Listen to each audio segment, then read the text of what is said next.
we fill up that which was lacking in the afflictions of Christ. The question, what was lacking in the afflictions of Christ? Might it be our free will to identify with his death, burial, and resurrection, and allowing the mind of Christ to continue expression of a Son of Man yielding to the mind of Christ in yet another life. It says that he was touched with all our infirmities, and we wonder, how could a man, the Son of Man, Jesus, be touched with all our infirmities?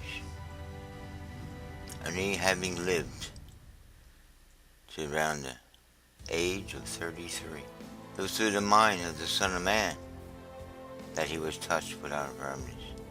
And it's through the same mind in you and me that fills up that which was lacking in that short 33-year period, and to continue being touched by our infirmities.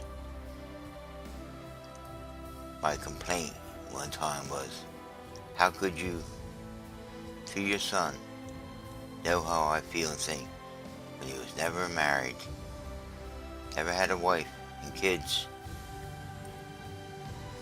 never had a place upon which to lay his head, never had the responsibility of home and bills? And his reply to me, through you, I fill up that was lacking in the afflictions of my son. When you suffer, he suffers.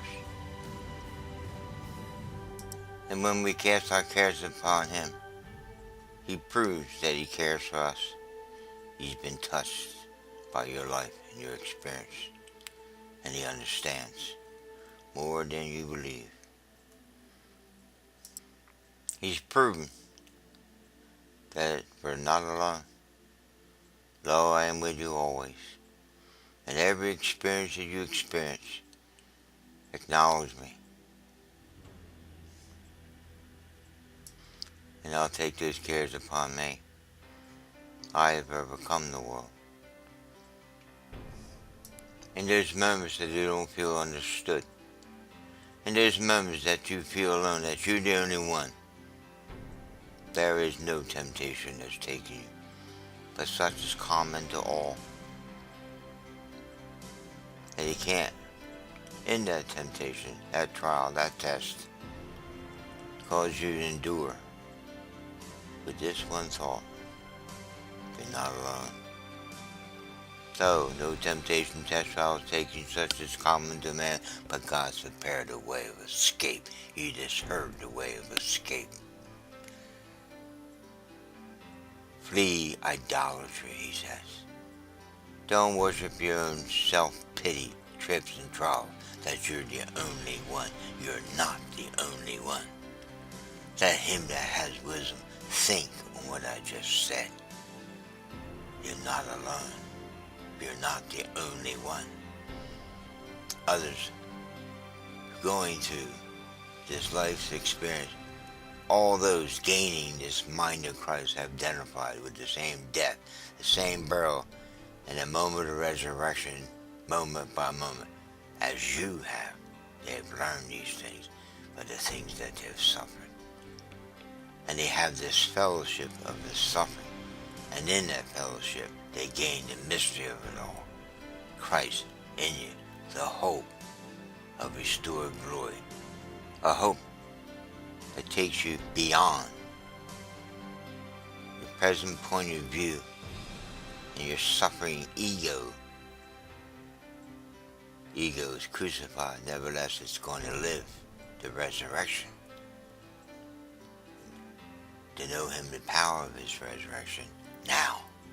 And the suffering of our being dethroned in our ego, our own self-pity, gets replaced by renewed creation, a new being, a new sense of reality and power that came through his resurrection, of he who was touched by your infirmity who offered his life that we may have life.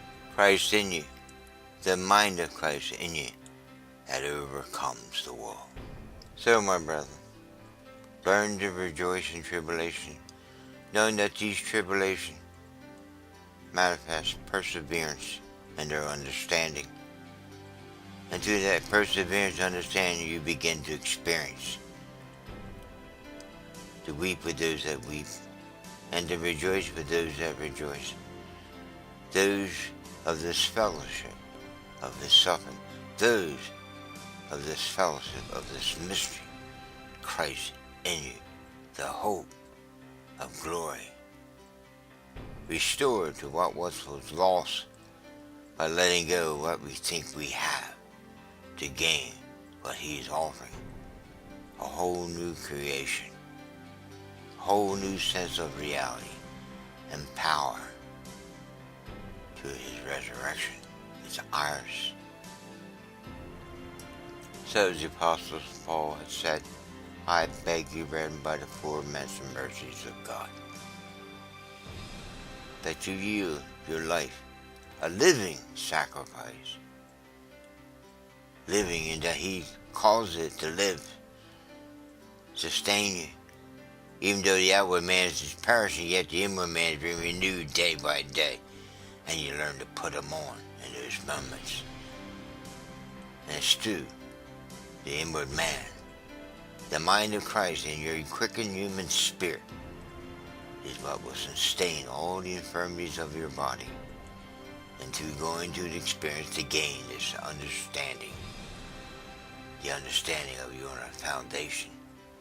And upon that foundation, you don't want to build wood, hay, and stubble, but you want to gain the hope of restored lost glory.